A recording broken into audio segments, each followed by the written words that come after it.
மக்கள் நலனுக்கு எதிராக அதிமுக திமுக செயல்படுவதாகவும் இரு கட்சிகளும் மீண்டும் ஆட்சிக்கு வரக்கூடாது என்றும் வைகோ உள்ளிட்ட மக்கள் நல கூட்டணி தலைவர்கள் வலியுறுத்தினர். நாகர்கோவிலில் பரப்புரை மேற்கொண்ட அவர்கள் மக்கள் நல கூட்டணி மீது வைக்கப்படும் விமர்சனத்திற்கும் விஜயகாந்தை முதலமைச்சர் வேட்பாளராக அறிவித்தது தொடர்பான எதிர்க்கட்சிகளின் கேள்விக்கும் பதிலளித்தனர்.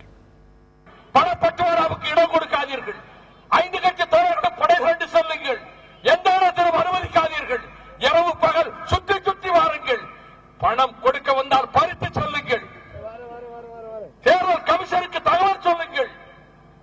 அதுதான் நாம் செய்ய வேண்டிய வேலை. இன்றைக்கு ஆட்சி செய்து கொண்டிருக்கின்ற ஊழல்வாதி ஜெயலலிதாவை ஆட்சியிலே விட்டு இறக்க வேண்டும்.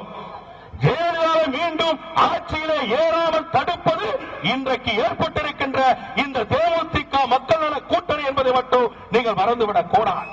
தேமுதிக மக்கள் நல கூட்டணி வெற்றி பெறுமையானால் கேப்டன் விஜயகாந்த் அவர்கள்தான் முதல்வர் என்கிற அந்த உடன்பாட்டோடு நாங்கள் இந்த தொகுதி உடன்பாட்டை வைத்திருக்கிறோம். ஆட்சிக்கு வந்தவர்கள், மக்களுடைய வாக்குகளை பெற்ற ஆட்சிக்கு வந்தவர்கள் தங்களை வலுப்படுத்திக் கொண்டார்கள், மக்களை பற்றி கவலைப்படவில்லை. ஊழலா? அம்மையார் ஜெயலலிதாவுக்கும் கருணாநிதிக்கு வேறுபாடு கிடையாது. உங்களுக்கு தெரியாதல்ல, இது மாவட்டத்தில் கடற்கரை ஓரத்தில் தாதுமணல் கொள்ளை போகிறது. சைவரும் சேர்ந்தால் ஒன்னும் பிரச்சனை இல்லையா? நீங்க ஏன் கவலைப்படுறீங்க? ஏன் எங்களை பத்தியே நீங்க பொழுதுனைக்கு பேசிக்கிட்டு இருக்கீங்க? நாங்க தான் சைபர் ஆச்ச, விஜயகாந்தன் சைபரு, மக்கள் நல கூட்டணி சைபரு. ஏன் அப்படி எங்களை பத்தியே பொழுதுனைக்கு பேசிக்கிட்டு இருக்கிறீங்க?